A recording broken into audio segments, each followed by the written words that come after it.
కుంభరాశి వారు డిసెంబర్ 14, 15, 16, 17వ తేదీల్లో మీరు ఈ 3 ప్రదేశాలకు వెళ్ళొద్దు. మీకు పెను ప్రమాదం అనేది పొంచి ఉంది. కాబట్టి కుంభరాశి వారు ఎన్ని పనుల్లో ఉన్నా సరే పనులన్నీ కూడా కాసేపు పక్కన పెట్టి ఈ వీడియో వినండి. ఎందుకంటే ఈ వీడియో ద్వారాగా మీకు విలువైనటువంటి సమాచారం అనేది ఎంతో తెలుస్తుంది.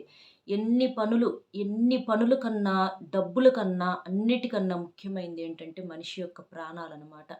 మనిషి యొక్క ప్రాణం అనేది ఏదన్నా కోల్పోయామనుకోండి, కొన్ని కోట్లిస్తే తీసుకురాగలుగుతామా? లేకపోతే ఏదన్నా చేస్తే ఏం చేసినా కూడా తీసుకురాలేమనమాట. కాబట్టి అన్నింటికన్నా విలువైనవేంటంటే మనుషుల యొక్క ప్రాణాలు. కాబట్టి అలాంటి వాటి కోసమే మనము ఇంత తపన పడి ఇంత చేస్తున్నాము. కాబట్టి వాటిని జాగ్రత్తగా కాపాడుకోవాల్సినటువంటి ధర్మం కూడా మన మీదే ఉంటుంది.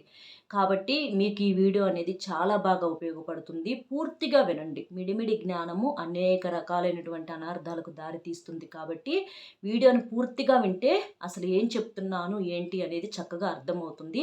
అలాగే వీడియోకి ఒక లైక్ ఇచ్చి సపోర్ట్ చేయండి. అలాగే ఒకవేళ వెళ్ళాల్సి వస్తే అవసరము తప్పదు అనుకుంటే ఏం చెయ్యాలి ఏంటనేది కూడా నేను క్లియర్‌గా చెప్తాను. కాబట్టి మీరు వీడియోని ఎక్కడా స్కిప్ చేయొద్దు. అలాగే ఒక లైక్ ఇవ్వండి. కుంభరాశి వారిని మనం చూసుకున్నట్లయితే వీరిది రాశి చక్రంలో 11వ రాశి. వీరి రాశికి అధిపతి శని భగవానుడు. కుంభరాశి వారు చాలా చాలా తెలివైనటువంటి వారు. జాతక పరంగా చాలా అదృష్టవంతులనమాట.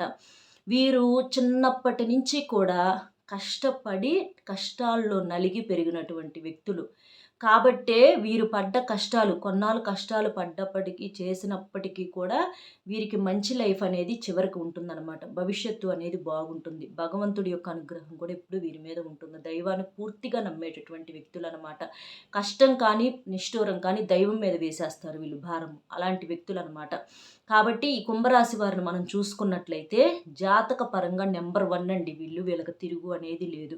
వీళ్ళ యొక్క ఆలోచన విధానం కావచ్చు, వీళ్ళు చేసే పనులు కావచ్చు, ఇవన్నీ కూడా చాలా బాగా కలిసొస్తాయి అన్నమాట. వీరికేంటంటే కొంచెం మానసిక ఒత్తిడి, స్ట్రెస్సు ఇలాంటివి చాలా ఎక్కువగా ఉంటాయి అన్నమాట. చిన్న చిన్న విషయాలకు అతిగా ఆలోచిస్తూ ఉంటారు. మనిషి యొక్క లక్షణమే కావచ్చు. ఎందుకంటే ఒక కుంభరాశి వారే కాదు, కొంతమందిని మనం చూసినట్లయితే, ఎక్కువ మందిని మనుషుల్లో చూసినట్లయితే మానసిక ఒత్తిడి, ఎక్కువగా చిన్న చిన్న విషయాలకి స్ట్రెస్సు, అతిగా ఆలోచించటము. అంటే వామ్మో! సంపాదించాలి, పిల్లల భవిష్యత్తేంటి, చదువులేంటి, మనం చెయ్యాలి, అదని, ఇదని ప్రతి దానికాడ కంగారే. లేచిన దగ్గర నుంచి చూసుకున్నట్లయితే పడుకునేదాకా ఒక్క క్షణం కూడా ప్రశాంతంగా ఉన్నటువంటి క్షణమే ఉండదనమాట. కానీ నిజంగా జీవితం అంటే ఇది కాదండి. అంటే మనం ఎంత డబ్బు సంపాదించుకున్నామా ఇదొక్కటి మాత్రమే మనం ఆలోచిస్తున్నాము. కానీ నిజమైనటువంటి ఆస్తి, నిజమైనటువంటి సంపద ఏంటి అనంటే, ప్రతి క్షణాన్ని కూడా ప్రశాంతంగా గడుపుతారు చూడండి. అది నిజమైనటువంటి కోట్ల ఆస్తితో సమానం అనమాట. నిజమైనటువంటి అదృష్టవంతులు ఎవరు అంటే వాళ్ళు. కాబట్టే పెద్ద పెద్ద ఋషులు, మునులు, మహానుభావులు బంధాలను కూడా పక్కన పెట్టేసేసి దైవత్వం అంటే దైవాన్ని చేరటం కోసము, దైవంలో ఏకం అవ్వటం కోసము అన్నీ పక్కన ఎందుకంటే కుటుంబం అంటేనే మనకి ఆలోచన విధానం అనేది ఎక్కువగా ఉంటుంది. స్వార్థం, సంపాదించుకోవాలి, పక్కనోడి మీద మనమే బాగుండాలి, చిన్న చిన్న విషయాలు కూడా ఏదేదో స్వార్థాలు ఉంటూ ఉంటాయి అన్నమాట. అలాంటి వాటితో మనుషుల మైండ్ ఎలా ఉంటుందంటే గజిబిజి అయిపోతూ ఉంటుందన్నమాట. అట్లా ప్రశాంతం అనేది ఇంకెక్కడుంటుంది? అసలు మనిషి అంటేనే స్వార్థం అన్నట్లుగా తయారయ్యారు ఇప్పుడు. అంటే ఈ రోజుల్లో మరీ ఎక్కువైపోయింది స్వార్థం మనుషుల్లో వచ్చేటప్పటికి. ఆ స్వార్థమే పతనం చేస్తుంది మనుషుల్ని. కాబట్టి స్వార్థం ఏం తీసుకుపోతాం? పిల్లలు అని చెప్పేసి ఏం కిరీటాలు పెడతారండి పిల్లలు మాత్రం. ఎంతవరకు చూస్తారు ఒకసారి ఆలోచించండి. ధర్మం ప్రకారం చూసుకోవాలి, కాదని అంటల్లా. కాకపోతే మితిమించి ఏది కూడా అవసరం లేదు అని చెప్పేసి నా ఉద్దేశం అన్నమాట. కాబట్టి మీరేంటంటే ఆ స్ట్రెస్సు ఇలాంటి వాటి మీద ఎక్కువగా ఉంటూ ఉంటారు కుంభరాశి వాళ్ళు. కూల్‌గా ఉందాము, కంట్రోల్‌గా ఉందాము అని అనుకుంటారు కానీ ఉండలేరనమాట. అప్పటికప్పుడు టెన్షన్ వచ్చేసిద్ది. అప్పటికప్పుడు హెల్త్ అంతా అంటే ఈ స్ట్రెస్సు అన్ని రకాల రోగాలకు కారణం ఏంటంటే స్ట్రెస్ అనమాట. అప్పటికప్పుడు కంగారొచ్చేసి అప్పటికప్పుడు హెల్త్ ప్రాబ్లమ్స్ వస్తూ ఉంటాయనమాట. అవి ఏంటంటే ఒక చిన్న మొక్కకులాగా మొదలై ఒక హెల్త్ ప్రాబ్లమ్ పెరిగి పెద్దది మహావృక్షం అయిపోయిద్దనమాట. అలా ఈ కుంభరాశి వారిలో మానసికంగా చాలా స్ట్రెస్ ఉంటదనమాట. అంటే కూల్‌గా ఉందామని ప్రయత్నించినప్పటికీ కూడా ఒక్కొక్కసారి గ్రహాల యొక్క వ్యతిరేకత వల్ల వాళ్ళు కూల్‌గా ఉండలేని పరిస్థితి, ప్రశాంతంగా కూడా నిద్ర పట్టదనమాట. ఇలాంటి వాటి వల్లే కొంచెం ఇలాంటి వాహన ప్రమాదాలు ఎక్కువగా జరిగే అవకాశం అనేది ఉంటుందనమాట.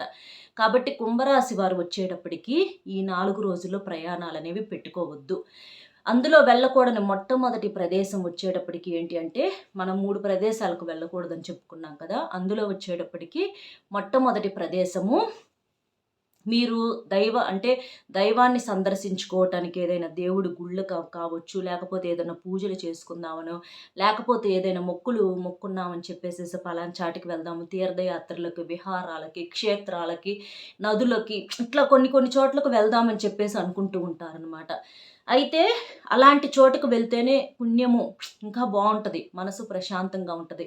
ఆ గుడికి వెళ్ళొస్తే చాలా హాయిగా ఉందమ్మా, ప్రశాంతంగా ఉందమ్మా అనని చెప్పేసి ఇలాంటి వాటితో ఎక్కువగా వెళ్తూ ఉంటారనమాట. నిజమే, పలానా చాటికి వెళ్తే, గుళ్ళకు వెళ్తే పుణ్యము బావుంటది, ఆనందంగా ఉంటది, కాదని అంటల్లా. కానీ ఇప్పుడు వెళ్ళకూడని సమయం అనమాట. ఎందుకంటే దేవుడు అక్కడికెక్కడికో వెళ్ళి దండం పెట్టుకుంటేనే మీకు పుణ్యం వచ్చిద్దని చెప్పట్లేదండి. మీరు ఇంట్లో ఉండి దీపారాధన చేసుకున్నా కూడా మీకు అదే పుణ్య ఫలితం అనేది కలుగుతుంది. ప్రెజెంట్ ఇప్పుడు ఈ రోజుల్లో ఎలా ఉంటున్నాయి, ఎలాంటి ప్రమాదాలు జరుగుతున్నాయి, బయటికి వెళ్ళినటువంటి మనిషి ఇంటికి తిరిగి వచ్చేదాకా నమ్మకం ఉండట్ల. కాబట్టి దేవుడు గుళ్ళు, పూజలు అదని ఇదని, యజ్ఞాలని, హోమాలని, నోములని ఇలాంటివి ఏవి కూడా ఇప్పుడు ప్రెజెంట్ అయితే పెట్టుకోవద్దు. ఈ 4 రోజులే కాదు, అసలు ఈ నెలాఖరు దాకా మీరు వెళ్ళకుండా ఉంటేనే ఇంకా మంచిదనమాట. కాబట్టి మీరు అలాంటివి ఏదన్నా ఉంటే పక్కన పెట్టేసేసేయండి. ఇంట్లో ఉండి పుణ్యం సంపాదించుకోండి. ఇంట్లో దేవుడికి పూజ చేసుకోండి. మీ ఊర్లో ఉన్నటువంటి దేవాలయాలకు వెళ్ళండి. మీ ఊర్లో శివాలయం ఉంటే శివాలయానికి వెళ్ళండి. అక్కడికి వెళ్ళినా పుణ్యమే. అక్కడికి వెళ్ళి అభిషేకం చేపించినా పుణ్యమే. అలాగైనా మీరు పుణ్యం సంపాదించుకోవచ్చనమాట. అంతేగాని ఎక్కడికో దూరం వెళ్తేనే పుణ్యం అని అనుకుంటే మాత్రం ఇప్పుడు ప్రెజెంట్ రోజులు బాగోలేదు. కావాలనుకుంటే తర్వాత వెళ్ళండి. ఇక వెళ్ళకూడని రెండవ ప్లేస్ వచ్చేటప్పటికి ఎక్కడికి అనంటే, మీ ఊరు విడిచిపెట్టి గానీ, లేకపోతే మీరు ఉండే సిటీ విడిచిపెట్టి గానీ, లేకపోతే మీరు ఉండే దేశం విడిచిపెట్టి గానీ, అంటే ఫ్రెండ్స్ ఉన్నారు, పలానా చోటుకు వెళ్తే సరదాగా ఉంటది, కొత్త కొత్త ప్లేసెస్, బ్యూటిఫుల్ ప్లేసెస్ వెళ్ళి చూసుకోవచ్చు మనము, సరదాగా ఎంజాయ్ చేయొచ్చు. ఎప్పుడు ఇక్కడే కదా, ఇంకా బెటర్‌గా వెళ్తే మనం బెటర్‌గా బావుంటది. ఏదన్నా 4 విషయాలు నేర్చుకోగలుగుతాము.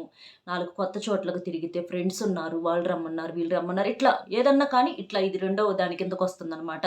మీరు ఉండే ఊరు విడిచిపెట్టి వెళ్ళొద్దనంటే చాలామంది అనుకుంటూ ఉంటారు, మనం ఉండేది పల్లెటూరు, ఇక్కడైతే మనం సంపాదించుకోలేము. ఎక్కడికన్నా సిటీస్‌కి వెళ్తే మనం అక్కడ బాగా సంపాదించుకోవచ్చు. అక్కడ ఏదైనా ఒక బిజినెస్ పెట్టుకోవచ్చు అనని చెప్పేసి మీరు అనుకుంటూ ఉంటారు. అది మీ ఆలోచన కరెక్టే కావచ్చు. కాదని అంటల్లా. కాకపోతే ఇప్పుడు ఇది కరెక్ట్ టైం కాదు. మీరు కావాలి అనుకుంటే నిర్ణయాలు తర్వాతకి వాయిదా వేసుకోండి.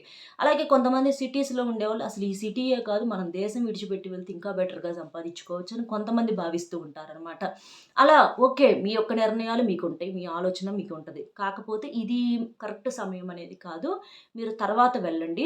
తర్వాత మీ యొక్క ఆలోచన విధానాన్ని కంటిన్యూ చేసుకోండి. ఇక సరదాగా 4 చోట్ల తిరిగితే 4 కొత్త విషయాలు నేర్చుకోవచ్చు. మైండ్ అంతా కూడా ఫ్రెష్ అయ్యిద్ది. ఫ్రెండ్స్ తెలిసినోళ్ళున్నారు రమ్మన్నారని చెప్పేసి వెళ్తూ ఉంటారు. ఎంత ఫ్రెండ్స్ అయినా, ఎంత తెలిసిన వాళ్ళైనా కష్టం వస్తుంటే ఎవ్వరూ కూడా ఆదుకోరండి. బ్యూటిఫుల్ అంటే ఆ ప్లేసులు, కొత్త ప్లేసులు బావుంటది. అది ఇది అని చెప్పేసి మీరు అనుకోవచ్చు. 4 కొత్త విషయాలు కూడా నేర్చుకోవచ్చు. పిల్లలకు కూడా నాలెడ్జ్ అనేది పెరిగిద్ది. కాకపోతే ఇప్పుడు ప్రయాణాలు పెట్టుకునే సమయం కాదు. ఎందుకంటే ఇప్పుడు ప్రెజెంట్ రోజులు ఏమాత్రం కూడా బాగోలేదనమాట. 4 కొత్త విషయాల సంగతి తర్వాత బయటికి వెళ్తే మనుషులు ఇంటికొచ్చేదాకా గూడా అసలు ఎట్లా ఉంటదో గూడా తెలియని రోజులయిపోయినియి కాబట్టి, మీరు చోటనే ఉండండి. ఇప్పుడు వేరే చోటికి ఎక్కడికి వెళ్ళాలని మాత్రం మీరు డిసైడ్ అవ్వొద్దు. కాబట్టి మీరు జాగ్రత్తగా ఉండండి. మీరు ఇలాంటి ప్రయాణాలు, ఇలాంటి ప్రదేశాలు ఏది కూడా ఇప్పుడు కొత్తవి అంటూ కూడా మీరు ఏది కూడా ఆలోచించొద్దనమాట. ఇది రెండవది. ఇక మూడవది వచ్చేటప్పటికి మీకు విలువివ్వని చోటికి వెళ్ళొద్దు. కొంతమందేంటంటే భలే అవమానాలు చేస్తా ఉంటారండి. భలే నిందలు వేస్తా ఉంటారు. కళ్ళతో ఏదో చూసినట్లుగా అదే రియాలిటీ లాగా ఒక మనిషిని ఎంతగా ఇది చేస్తారంటే కనీసం ఆడ మనిషి అని కూడా అనుకోరు. అంటే ఇప్పుడు మనుషులన్న తర్వాత ఆడవాళ్ళైనా, మగవాళ్ళైనా అందరూ ఒకటే. కానీ ఆడవాళ్ళ మీదే ఈ రోజున అంతంత నిందలు వేస్తున్నారు. ఆడవాళ్ళనే వదలట్లేదనమాట. పిలిచి మరీ అవమానాలు చేస్తా ఉంటారు. వాళ్ళకున్న డబ్బును, పరపతిని చూపించి, వాళ్ళకున్న హుందాని చూపిచ్చి, మేం పెద్ద ఇది, మీరేంటి మీరంతా అని చెప్పేసి ఇళ్ళకు పిలిచి మరీ అవమానాలు చేస్తూ ఉంటారు. మర్యాద చేయాల్సిన కాడ మనిషి మనసులను బాధ పెడుతూ ఉంటారు. అనేయన్ని అని ఏమెరగనట్లు నవ్వుతూ ఉంటారనమాట. అదే మాట తిప్పి వాళ్ళనంటే అప్పుడు తెలిసిద్ది వాళ్ళకి ఆ బాధ. కానీ సంస్కారం అనేది ఒకటి అడ్డొచ్చి ఆగిపోతూ ఉంటామనమాట. అలా జనాలేంటంటే చాలా దారుణంగా తయారయ్యారు. అలాంటి విలువ ఇవ్వని ప్రదేశాలకు పొర్రపాటున కూడా వెళ్ళొద్దండి. వెళితే మానసికంగా ప్రశాంతం అంతా పోయిద్ది. అదంతా తీసుకొచ్చి ఇంట్లో చూపిచ్చి, ఇంట్లో గొడవలవ్వటము. అవసరమా ఇదంతా? ఒక్కసారి మీరు ఆలోచించండి. ఎందుకంటే ఎవ్వరు మారరండి. ఒక మనిషి ఏదో కొంతమందిలో మార్పనేది వచ్చిద్ది గానీ, ఎక్కువ శాతం మనం చూస్తే ఎవ్వరిని కూడా మనం మార్చలేము. మనం మారిపోవటమే బెటరనమాట. వాళ్ళు మారరు అని అనుకోని అలాంటి వాళ్ళొస్తుంటే పక్కకెళ్ళిపోవటమే ఇంకా. ఎవరి దగ్గర కూడా మనం సింపతి కోసము, ఒక జాలి కోసం కావచ్చు, లేకపోతే వాళ్ళలో మార్పు కోసం కావచ్చు, ఎదురు చూస్తాం వేస్ట్. ఎవ్వరు కూడా మారరు. కాబట్టి మీరు మీలాగే ఉండండి. ఎవరి గురించి మార్పును ఆలోచించొద్దు. రోడ్డు మీద ముళ్ళు, రాళ్ళు ఉంటాయి. మనం ఏం చేస్తాం? మన కాళ్ళకి చెప్పులేసుకొని తిరగాలి. అంతేకాని రోడ్డంతా కూడా తివాచీలు, చాపల పరిచి మనం తిరగలేం గదా రోడ్డు మీద. కాబట్టి అది మనకి మనం మార్చుకోవాల్సినటువంటి విషయం అనమాట. కాబట్టి అలాంటి విలువివ్వని ప్రదేశాలకు వెళ్ళొద్దు. జాగ్రత్తగా ఉండండి. ఇలా ఈ 3 ప్రదేశాలకు మీరు ఈ 4 రోజులే కాదు, ఈ నెల రోజులు కూడా వెళ్ళకుండా ఉంటే మంచిదనమాట. మరి వెళ్ళాలి అవసరము, మరి ప్రయాణాలు ఒక్కొక్కసారి వస్తాయి. వెళ్ళాల్సి వచ్చిద్ది. అనుకోకుండా వెళ్ళాల్సి వచ్చిద్ది. మరి అప్పుడు ఏం చేయాలి అనంటే, మీకు దగ్గరలో ఉన్నటువంటి బ్రాహ్మణులను గానీ, లేకపోతే పండితులను కానీ, పురోహితులను గానీ, జ్యోతిష నిపుణులు ఉంటారు. అలాంటి వాళ్ళని కానీ అడిగి, మీ యొక్క జాతకం అనేది చూపించుకొని, వాళ్ళ యొక్క సలహా మేరకు ఏ టయాలకు వెళ్తే మంచిది, ఏ టయానికి వస్తే మంచిది, ఏం జాగ్రత్తలు తీసుకుంటే మంచిది, ఇలాంటివి చేస్తే మీరు మంచిదనమాట. అలాంటి వాటి వల్ల మీకు సమస్యల సంఖ్య అనేది తగ్గిపోతుంది. అలాగే మీరు ఇంట్లో తప్పకుండా దీపారాధన చేసుకోండి. దగ్గరలో ఉన్న శివాలయానికి వెళ్ళండి. గోమాత పూజ చేసుకోండి. గోవుకు ఆహారంగా ఏదైనా తినిపిస్తూ ఉండండి. అలాగే ప్రయాణాలకు వెళ్ళేటప్పుడు నలుపు రంగు బట్టలు వేసుకోవద్దు. చక్కగా ఇంట్లో పూజ చేసుకోండి. ఇంట్లో పూజ చేసుకొని కాస్త నుదుటిన దేవుడు కుంకుమ బొట్టు పెట్టుకోండి. అలా పెట్టుకోవటం వల్ల మీకంతా కూడా రక్షణగా ఉంటుందన్నమాట. కాబట్టి ఇలాంటి కొన్ని జాగ్రత్తలు తీసుకొని వెళ్తే మీకు సమస్యల సంఖ్య అనేది తగ్గుతుంది. కాబట్టి ఇలాంటి జాగ్రత్త అనేది తీసుకొని వెళ్ళాల్సొస్తే ఇదండి.